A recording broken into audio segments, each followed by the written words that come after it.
In These Times reporter Celia Talvey sat down with Mark Maurer from the Sentencing Project to find out more. How many people do we now have incarcerated here in the United States? Well, if we look at the whole field, people in prison, jail, or on probation parole, 7 million Americans now under some form of correctional supervision. And these are also figures that have been dramatically increasing for more than 30 years now. About 2.2 million people are incarcerated, and of this total, nearly 500,000 are serving time or waiting trial for a drug offense. And that would be about, 1 in 30, 1 in 32 Americans? Of every adult, right, under some form of correctional supervision. And the United States has become the world leader in its rate of incarceration, the percentage of its people behind bars.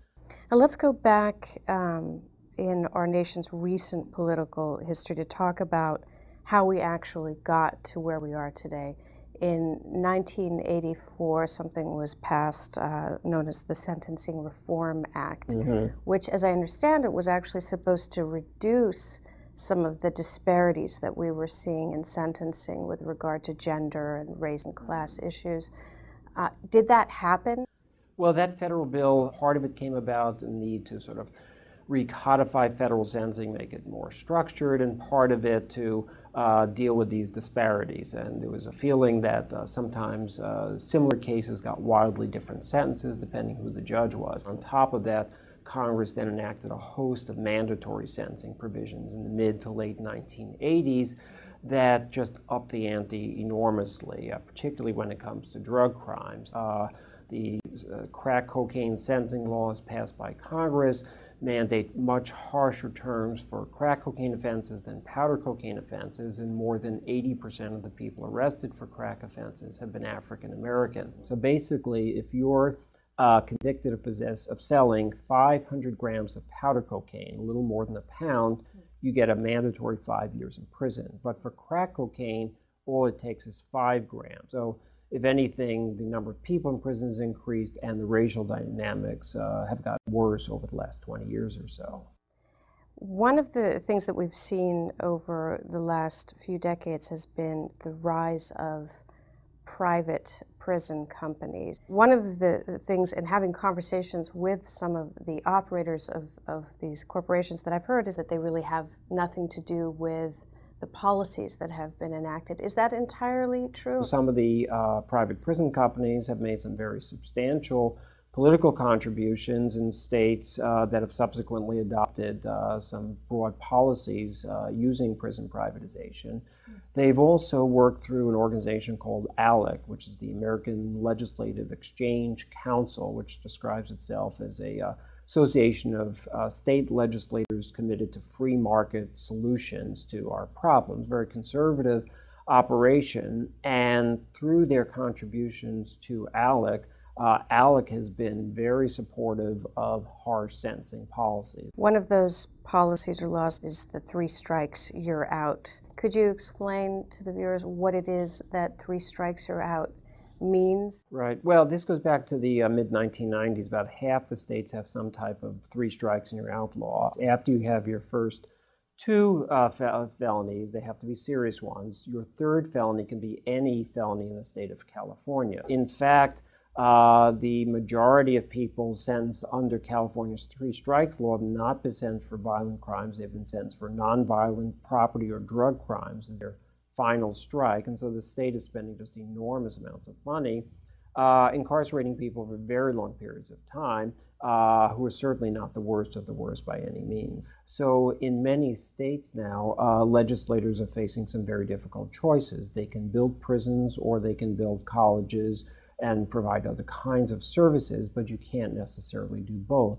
And are most of these prisoners that we're talking about actually returning to our communities? Well, nationally, we know that about 2/3 of people released from prison are going to be rearrested for a new crime within 3 years of being released, and about half of them will be sentenced back to prison within about 3 years. You know, it's often said that if you were the manager of a baseball team or something and you had a 2/3 failure rate, you wouldn't last very long. And yet we've come to accept this in the prison system over and over again as if this is just the way it is, business as usual. And it seems to me that it's there's no way we should stand for this. We should demand more accountability, demand better results, and set up a structure that would be more likely to produce that. So thank you very much for joining me today, and I wish you nothing but the best and your continued success with Thanks your so much. work. I've enjoyed being here. It's been a pleasure.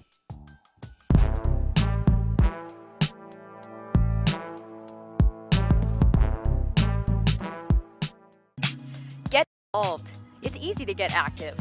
Go to sourcecode.freespeech.org and you'll be connected to people and groups working on the issues you care about. Come to Memphis, where a remarkable collaboration between students, churches, labor, and justice groups, organized by grassroots leadership, kept the Corrections Corporation of America from privatizing their local jail.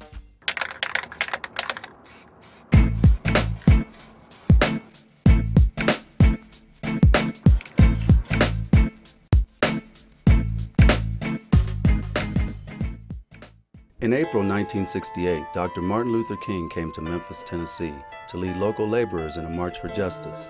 While this would be the last stop in his journey for equal rights, Memphis is still struggling for many of the ideals Dr. King died for. Their most recent battle has been against the private prison industry. Privatization of prison don't work. Privatization it does not work, period. The greed was one of the major things that we found to be the main root of this problem. People wanted to pad their pockets off the backs of poor people. I've worked for Shelby County government approximately 21 years.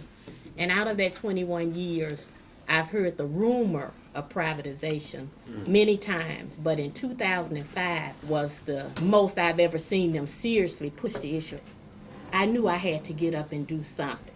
When Shelby County issued a request for proposals for the privatization of their prison system, Gail Tyree of Grassroots Leadership met with the concerned corrections employees, and the Coalition Against Private Prisons was formed. As an education advocacy and training group, Grassroots Leadership brought 25 years of experience to bear. And so we began to sit down and strategize on how are we going to win this campaign. I went around and I started talking with each county commissioner, 13 county commissioners.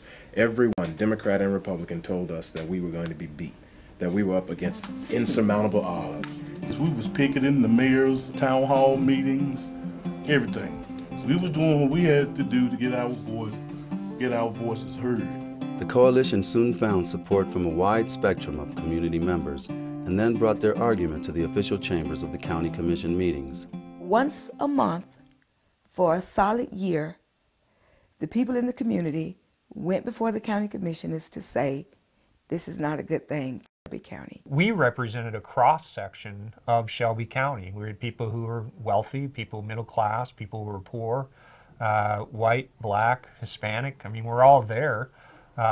People from the academic community, people from labor unions, people from faith communities. Minister and seminary professor Peter Gatke was a vocal member of the coalition, but felt the commission was ignoring the people's will. You would think that county commissioners who are accountable to the public, to the citizens, would take seriously citizens showing up and speaking against privatization, but it's of course never that simple when there's big money involved. A lot of money was involved. CCA offered the county $30 million up front as an incentive bonus for acceptance of their 50-year contract. The county, in deep debt, certainly could have used the influx of cash, but many suspected political payoffs, or at least unethical conduct by commissioners, particularly by CCA advocate Bruce Thompson, who was recently involved in a